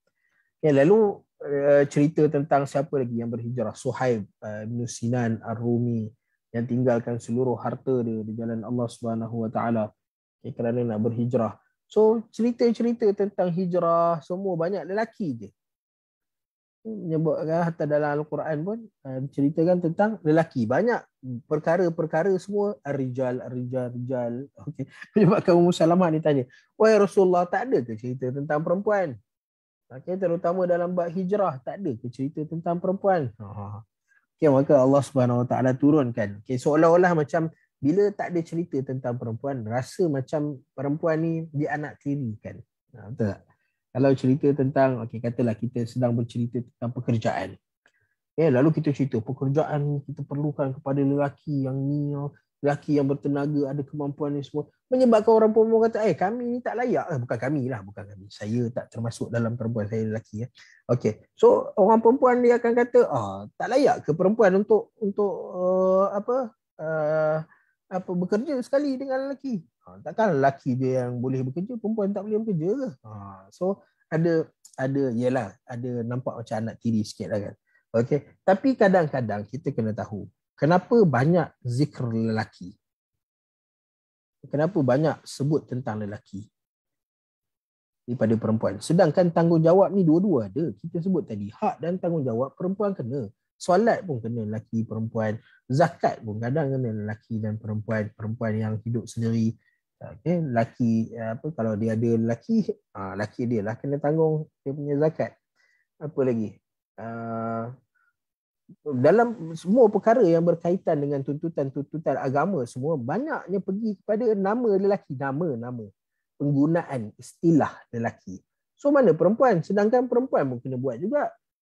Okey, macam wa aqimus solah, aqimu, kita pun tahu mu ni aqimu wa aqamus solah, aqimu fi'il amr. Wa aqamus solah, aqamu. Okey, aqamu adalah hum, lelaki. Okey, kalau perempuan aqamna. Okey. So asyik lelaki semua mu. Ya ayyuhallazina amanu. Kenapa tak amanna? Kan perempuan pun beriman juga. Kenapa semua lelaki amanu semua? Okey. Kenapa banyak disebutkan lelaki dan diutamakan lelaki? Adakah kerana lelaki ni kuat ke? Okay, handsome ke? Hebat ke? Tak. Tapi kerana nak menyebutkan bahawa wahai lelaki, tanggungjawab kamu besar. Tanggungjawab kamu, walaupun tanggungjawab ni ada lelaki dan perempuan, tapi tanggungjawab yang ada di bahu kamu ni lebih besar daripada wanita. Lebih besar. Sebab tu dalam yang kena keluar bekerja, lelaki. Yang dapat pendapatan lebih, lelaki.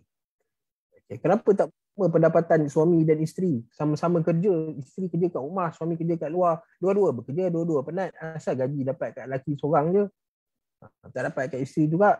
Kalau dapat pun yang ni dapat 5k, yang ni dapat RM500. So ada bentuk keadilan ke? Nampak macam tak adil kan. Tapi sebenarnya kerana tanggungjawab lelaki ni besar.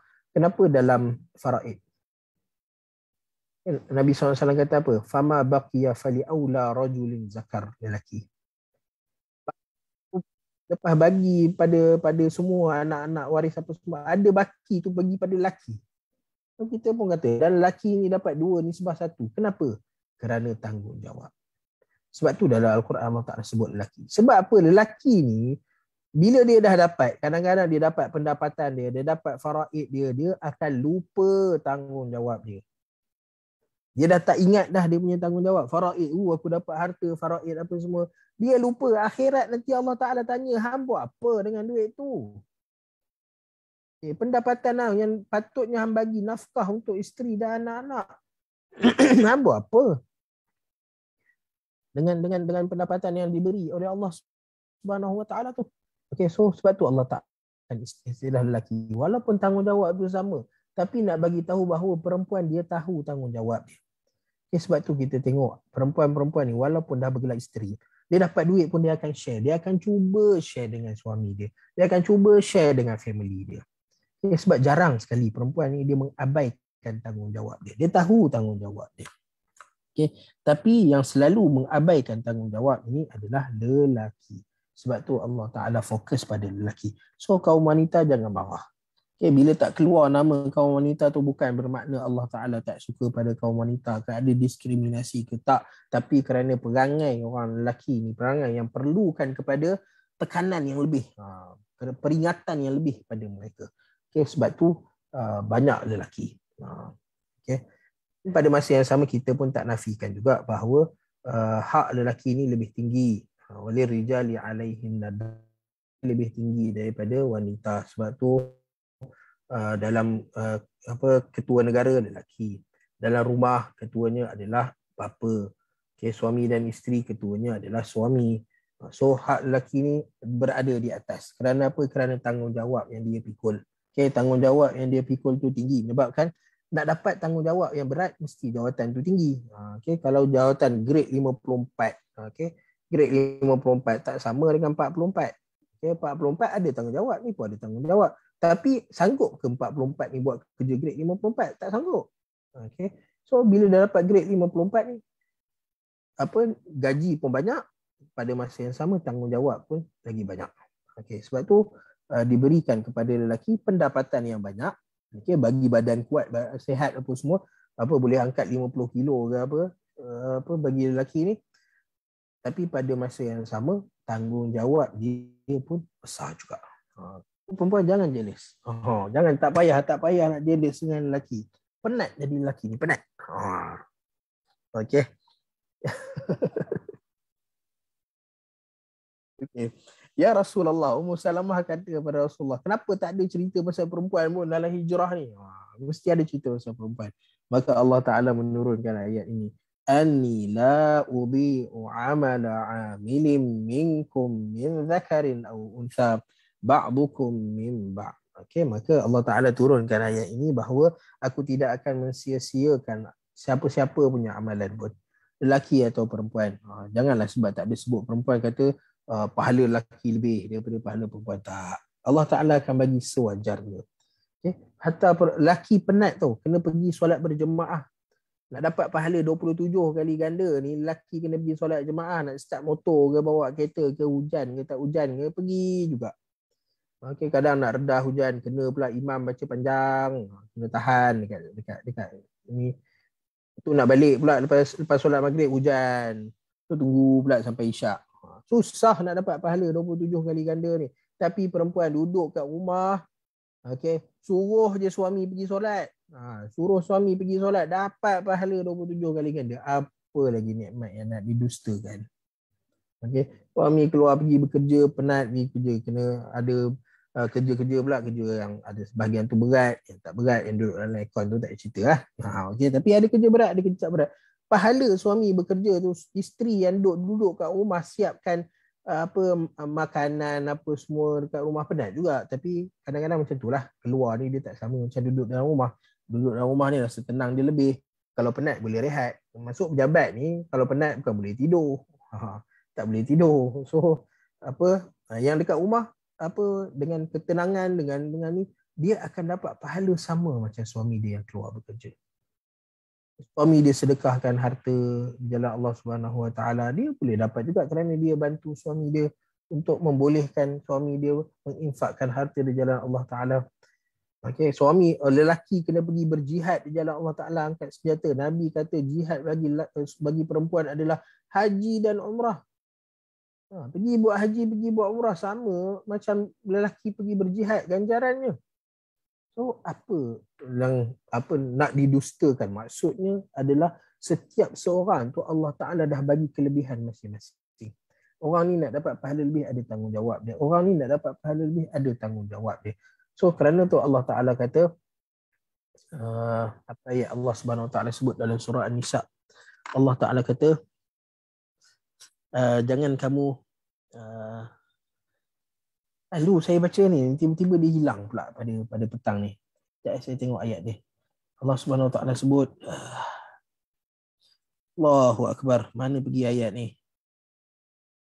Mana pergi ayat ni?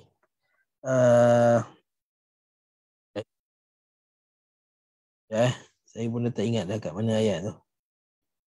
Wala tatamannau ma faddalallahu bihi ba'dakum ala ba'd. Teringat pula dah ayat tu. Okey.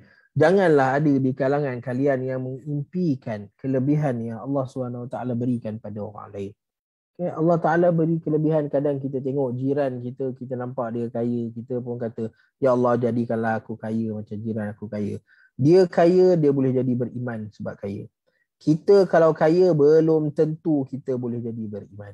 So Allah Ta'ala bila bagi tu, Allah Ta'ala bagi yang sesuai dengan keadaan seseorang. Okay, so kita jangan, bila kita asyik duk impikan apa yang orang ada, kita akan hilang rasa syukur. Akan hilang rasa syukur dengan apa yang Allah Ta'ala berikan pada kita. Tapi kalau kita tengok pada diri kita, kita tengok kata alhamdulillah Allah Taala bagi aku kesihatan. Allah Taala bagi aku suami yang penyayang.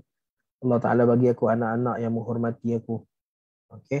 So, bayangkan suami pula tengok dapat isteri yang cakap baik dengan dia. Okey, jaga jaga kehormatan suami di luar rumah. So, itu semua anugerah daripada Allah Subhanahu Wa Taala. Yang mana kalau kita tengok setiap pada diri kita, kalau kita tengok ala rumah aku kecilnya, rumah sebelah besarnya, kita tak akan bersyukur pada Allah Subhanahu Wa Taala. Okay, tapi kalau kita tengok pada diri kita, kita nampak betapa banyaknya nikmat yang Allah Taala berikan pada diri kita, ataupun untuk lagi hebat lagi kita tengok pada orang yang tak dapat nikmat sama macam kita. Paling-paling kita dapat makan pagi, makan tengah hari, makan malam, makan. Ada orang yang makan satu hari sekali. Ada orang yang tak ada makanan pun berhari-hari, berminggu-minggu tak ada makanan. Tak dapat rasa makanan yang sedap. Sebab tu Nabi kata, unzuru ila man dunakum. Tengok pada orang yang di bawah kamu. Fa innahu ajdaru an la tazdaru ni'matallahi 'alaikum. Kerana kalau kamu tengok ke orang yang bawah daripada kamu, maka kamu akan rasa nikmat, syukur pada nikmat yang Allah Taala berikan kepada kamu. Tapi kalau kita sentiasa pandang ke langit, kita akan fikir macam mana nak sampai ke langit, macam mana nak sampai ke langit. Okay, kalau kita pandang kat bawah, kita tahu aku dah dapat pijak di atas bumi. Ada orang yang tak boleh pijak atas bumi dengan pijak kan dia terpaksa pijak atas air, baring tidur dia pun macam mana kita tak tahu. So kita syukurlah dengan apa yang Allah Subhanahu Wa Taala berikan pada kita. Okay, dan riwayat ini diriwayatkan oleh At-Tirmizi rahimahullahu taala, dan hadis ini disahihkan oleh Ibn Al-Arabi, Al-Albani, Ahmad Syakir dan lain-lain. Okey. Baik, kemudian kita pergi pada ayat yang terakhir, ayat 199. Panjang ayat, masya-Allah. Okey, nak habiskan hari ni ya, kita masuk sesi akan datang. Sesi akan datang panjang ni. Najasyi. Okey, panjang. Saya nak cerita sikit tentang, nanti kita cerita tentang sesuatu yang dinamakan an-na'yu, dan kita ada salat ghaib. Okey, panjang ni cerita ni. So kita akan kita tangguhkan pada sesi akan datang insya-Allah. Okay, ini cerita pada hadis, pada ayat ni tak cerita lagi, panjang ayat dia ni. Wa inna min ahli alkitab lama yu'minu billah wa ma unzila ilaikum wa ma unzila ilaihim khashi'ina lillah. Bateri tak ada. Okey, la yashtaruna bi ayatillahi thamanan qalila. Ulaika lahum ajruhum inda rabbihim innallaha sari'ul hisab. Okey. Ayat 199 kita akan sentuh pada sesi kita yang akan datang. Okey, jadi insya-Allah sebelum kita berpisah pada petang ini, kita buka ruang siapa nak berkongsi ilmu ataupun ada pertanyaan-pertanyaan yang nak ditanyakan. Okey, Assalamualaikum Ustaz. Mohon pencerahan daripada Ustaz. Golongan orang tak ada peluang langsung untuk masuk ke syurga dan bagaimanakah dengan amal ibadah dia? Adakah muflis pada ya. Golongan orang tak ada peluang langsung untuk masuk ke syurga, dan bagaimanakah dengan amal ibadatnya? Adakah muflis pada hari kiamat nanti? Okey. Saya secara umum saya kurang mengerti soalan ni, tapi cuma saya try jawab. Kalau jawapan kena, Ustaz, Assalamualaikum Ustaz. Golongan orang munafik. Maksudnya golongan orang munafik. Maksudnya golongan orang munafik tu, adakah dia ada peluang? Ya Ustaz. Untuk masuk dalam syurga. Okey, baik. Okey. Golongan orang munafik ni, Allah Subhanahu Wa Taala sebut beberapa perkara berkaitan dengan orang munafik ni. Yang pertamanya, Allah Taala sebutkan mereka ini menipu Allah Taala. Menipu Allah, bukan menipu kita. Kita menipu manusia, ni menipu Allah Subhanahu Wa Taala. Kemudian keduanya, Allah Subhanahu Wa Taala sebut mereka ini fi darkil asfali minan nar, di kerak neraka. So, kedua-dua benda ni, ini adalah dosa besar. Okey, berada dalam kerak neraka, dekat sini orang kafir pun boleh, orang beriman pun boleh. Okey, sebab bukan semua beriman. Orang beriman, Allah Taala sebut tentang mereka ni, mereka akan masuk syurga. Wal aqibatu lil muttaqin. Okey, Allah Taala sebut, Nabi sebut, man kana akhiru kalamihi la ilaha illallah dakhala al jannah.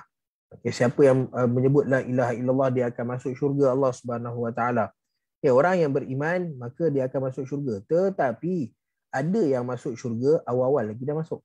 Okay, sampai ke akhirat itu masuk. Tapi ada yang masuk syurga dihukum. Okay, setelah diazab. Azablah senang. Okay, kerana banyaknya dosa dia. Tapi dia beriman pada Allah Subhanahu wa taala. Okay, lalu Allah Taala sebut dua sifat ni kepada orang munafik. Mereka menipu Allah Subhanahu wa taala, dan dosa besar. Dosa besar ini dia membolehkan, memungkinkan, okay, seseorang masuk neraka. Okay, memungkinkan masuk neraka. Okay, ini dosa besar. Maknanya siapa buat dosa besar, zina ke, mencuri, merompak ke, buat kerosakan di atas muka bumi, ngedar dadah ke, buat orang jadi jahat ke, okay, maka dosa besar memungkinkan seseorang masuk neraka. Tetapi yang menentukan masuk neraka atau tidak Allah Subhanahu Wa Taala. Ada orang yang buat dosa besar banyak tapi Allah Taala masukkan dalam syurga. Ada orang yang tak ada dosa besar tapi Allah Taala masukkan dalam neraka. Okay, so terpulang pada Allah Subhanahu Wa Taala. Okay, tapi yang banyak buat pahala takkan Allah Taala nak masukkan dalam neraka kan. Okay, so dosa besar dia kita panggil dia tahta masyiatillah. Dan pada hari akhirat kelak dia di bawah kuasa Allah Taala. Allah Taala nak buat apa, terpulang pada Allah Subhanahu Wa Taala. Okey. Kerak neraka. Orang-orang munafik ni berada di kerak neraka. Okey, kerak neraka ni bahkan kita pernah ada riwayat yang menyebutkan bahawa permulaan neraka ni, kerak neraka ni, yang bahan bakar dia adalah manusia dan batu. Okay, manusia dan batu. Ini bahan bakar dia. Dan manusia yang dibakar, yang permulaan dibakar oleh api neraka adalah 3 golongan. Okay, 3 golongan beriman. Yang mana yang Allah Ta'ala sebut pada mereka, kadzabta, kamu berbohong, iaitu orang yang membaca Al-Quran siang dan malam. Lalu orang tanya, kenapa kamu baca Quran? Dia kata, aku baca Quran kerana menghadap redha Allah Ta'ala. Allah Ta'ala kata, kadzabta, bohong. Kamu baca Al-Quran kerana nak orang puji. Kamu ni qari'. Okay, begitu juga orang yang dermawan. Dia dermakan harta dia. Infakkan harta di jalan Allah Ta'ala. Bila ditanya kenapa buat macam ni? Kerana nak dapat redha Allah Ta'ala. Allah Ta'ala kata, kadzabta, kamu bohong. Kamu buat benda ni supaya manusia kata, wah jawad, fulanun jawad. Okay. Begitu juga pada orang-orang yang berjihad di jalan Allah Subhanahu Wa Taala. Lalu dia bila ditanya kenapa kamu berjihad di jalan Allah Taala, kerana nak meninggikan kalimah Allah Taala, mengharapkan keridaan Allah Taala. Allah Taala kata kadzabta, bohong. So ini adalah golongan yang dibakar api neraka. So seolah-olah nak kata macam mereka pun berada di kerak neraka, bawah sekali. Okay, dan kewujudan mereka dalam neraka Allah Subhanahu Wa Taala la yalzam minhu kekal selama-lamanya. Okey. Tetapi Allah Ta'ala bawa datang ayat dalam surah At-Taubah di mana Allah Ta'ala bagi tahu la ta'tadiru qad kafartum. Ayat ni Allah Ta'ala bawa. La ta'tadiru qad kafartum. Jangan minta maaf. Allah Ta'ala kata jangan minta maaf, jangan bagi alasan, kerana Allah Ta'ala dah golongkan kamu sebagai orang kafir. So orang munafik adalah orang kafir. Sebab tu kita tidak boleh sewenang-wenangnya ambil nama munafik ni kita campak ke orang. Hang munafik, hang munafik, hang munafik. Tak boleh. Sebab apa? Sebab Allah Ta'ala dah sebut dalam Al-Quran, munafik ini adalah orang kafir. Bila kita point, hang munafik, hang munafik, hang munafik. So itu adalah seolah-olah menuduh dia telah melakukan kekufuran pada Allah Ta'ala. Kerana Allah Ta'ala sebut orang munafik ini kafir. Lalu pada ayat yang berikutnya Allah Ta'ala larang Nabi solat pada orang munafik. Bukan solat je, larang Nabi untuk berdoa. Larang Nabi doa. Wala tusalli ala ahadim minhum mata abada. Jangan kamu berdoa kepada mana-mana orang munafik yang mati. Dia berdoa. So maknanya Nabi hanya dilarang berdoa pada orang yang musyrik, orang yang kafir pada Allah Ta'ala. So bila Allah Ta'ala larang Nabi berdoa, Allah Ta'ala larang Nabi daripada solat pada orang-orang munafik, bermakna orang munafik Bila kafir, maka dia akan kekal selama-lamanya di dalam neraka Allah Subhanahu Wa Taala. Allahu a'lam. Boleh nampak ya? So persoalan dia, okey, macam contoh sekarang ni. Kita ada golongan munafik yang sangat besar dekat dunia ni. Siapa golongan munafik yang paling terkenal sekarang? Bila dia golongan munafik paling terkenal.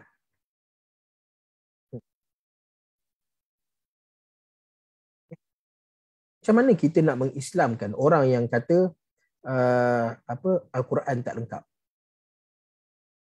Al-Quran tak lengkap. Al-Quran yang Nabi bawa pada kita tak lengkap. Okey, Jibril salah turun.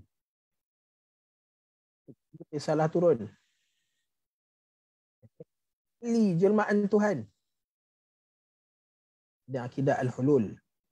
Ada jelmaan Tuhan. Okey, Ali jelmaan Tuhan. So kalau orang yang kata Al-Quran tak lengkap, Jibril salah turun, patut turun kat Ali tapi turun kat Nabi, Ali jelmaan Tuhan, adakah orang macam ni kita boleh kata mereka ni masih orang Islam? Tak boleh terima. Benda macam ni terlalu teruk sangat untuk dijadikan untuk kita kata bolehlah dimaafkan jadi orang Islam. Tak boleh. Al-Quran tak lengkap maksudnya Nabi mengkhianati risalah Nabi. Nabi tak bagi Al-Quran tu penuh. Ada Al-Quran ini disembunyikan oleh Nabi SAW. Ini jahatnya Syiah ni. Okey. Bila dia kata benda-benda macam ni, maka kita kata Syiah ni kafir. Syiah ni kafir. Okey, tapi persoalan dia, kenapa kita layan orang Syiah ni? Kenapa negara-negara Syiah ni duduk dalam OIC, dibenarkan untuk pergi buat umrah, haji. Okey, kita buat aktiviti perdagangan dengan mereka. Okey, kadang kita pergi belajar kat sana. Okay, kita ambil pelajar dia datang sini. Kenapa kita buat macam tu? Okey, kerana mereka ni sama macam orang munafik. Mereka zahirkan Islam. Tanya Syiah ni, kamu agama apa? Dia kata Islam. Itu masalah dia.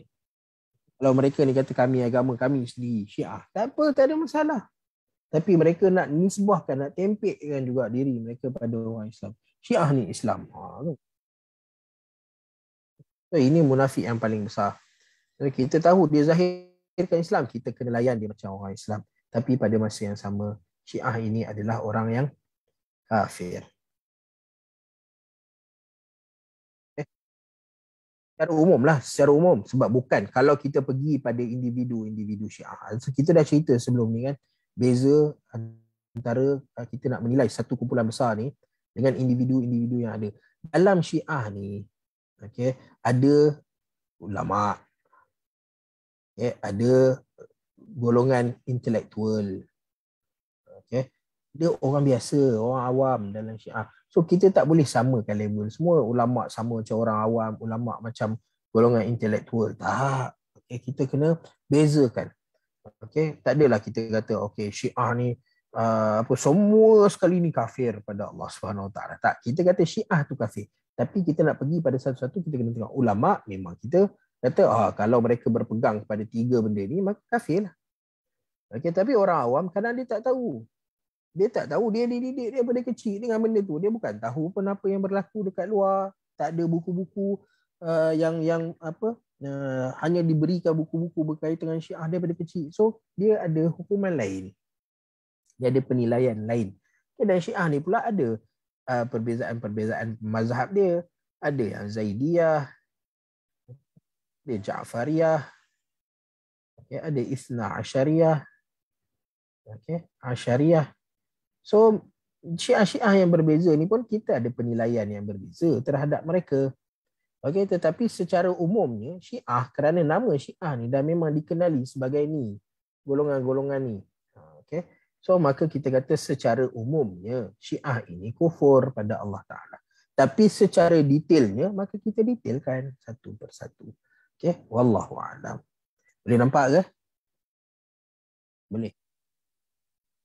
Ada soalan lain? Tak ada? Okey. Baik. Kalau tak ada, insya-Allah pada ayat 199 ni kita akan sentuh pada sesi akan datang. Dan pada sesi akan datang juga kita akan masuk pada surah yang baru, iaitu surah An-Nisa. Okey, baik, insya-Allah. Okey, jadi kita tak ada apa-apa, kita akan naktafi bihadzal qadar. Kita berhenti pada takat ini dulu. Maka apa yang baik tu daripada Allah Subhanahu Wa Taala, yang buruk tu tentunya daripada kekurangan dan kelemahan diri saya sendiri. Maka kita tangguhkan dulu perkongsian kita pada petang ini dengan kafaratul majlis, tasbih kafarah. Subhanakallahumma wa bihamdik, asyhadu an la ilaha illa anta, astaghfiruka wa atubu ilaik. Wa sallallahu ala nabiyyina Muhammad wa ala alihi wa ashabihi ajma'in. Walhamdulillahi rabbil alamin. Kita jumpa lagi pada sesi